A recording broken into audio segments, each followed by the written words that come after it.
बहुत समय पहले की बात है जब पहाड़ बोलते थे और नदियां गाती थीं। उस अद्भुत युग में अच्छाई और बुराई के बीच की रेखा धुंधली थी। उस युग में एक छोटे से गांव कालवन में एक युवा लड़का ईशान अपने माता पिता के लिए संघर्ष करता था। उसकी जिंदगी बस मिट्टी, पसीने और उम्मीद के बीच उलझी हुई थी। वह अपनी बीमार माँ के लिए जंगल से लकड़ियां काटकर उन्हें बेचता था। उसके पास दौलत और सपनों की कमी थी, लेकिन एक मिट्टी के बिस्तर पर अपनी माँ का प्रेम उसे साहस देता था।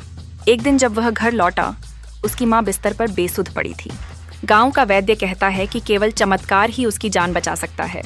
उसी शाम एक बूढ़ा कहता है कि पहाड़ के पार एक काल गुफा है, जहां कालवंत नाम का राक्षस है।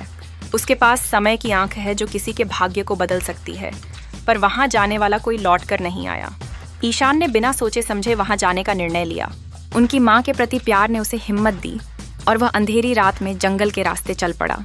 3 दिन की कठिन यात्रा के बाद वह उस विशाल पत्थर के द्वार तक पहुंचा, जहां लिखा था कि जो समय को बदलना चाहता है उसे खुद को मिटाना होगा।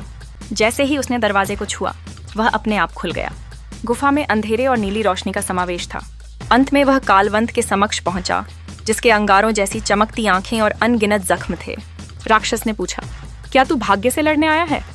ईशान ने डरते हुए कहा, मैं अपनी माँ को बचाने आया हूँ। राक्षस ने हंसते हुए कहा, हर इंसान यही कहता है, पर कीमत चुकानी होगी।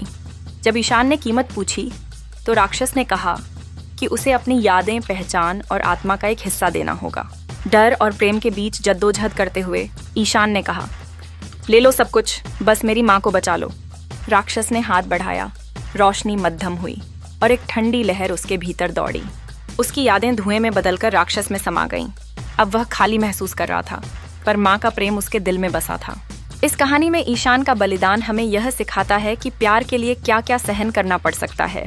यह एक अद्वितीय यात्रा है, जहाँ अच्छाई और बुराई के बीच की रेखा फिर से धुंधली हो जाती है और एक युवा की पहचान उसके सबसे गहरे रिश्ते की खातिर बदल जाती है। राक्षस ने उस चमकते पत्थर को ईशान को दिया, जिसमें नीली आग लिपटी हुई थी। यह था समय की आंख, एक अद्भुत शक्ति से भरा हुआ। राक्षस ने चेतावनी दी कि अतीत को बदलने का प्रयास करना भविष्य को दांव पर लगाना है। जैसे ही ईशान ने उसे अपने दिल पर रखा, उसकी आंखों में एक नया संसार प्रकट हुआ। एक खेत जहां उसकी माँ अब भी जीवन की संजीवनी लिए मौजूद थी। सूरज की किरणें बिखरी हुई थीं और धान की खुशबू ने उसे सजीव किया।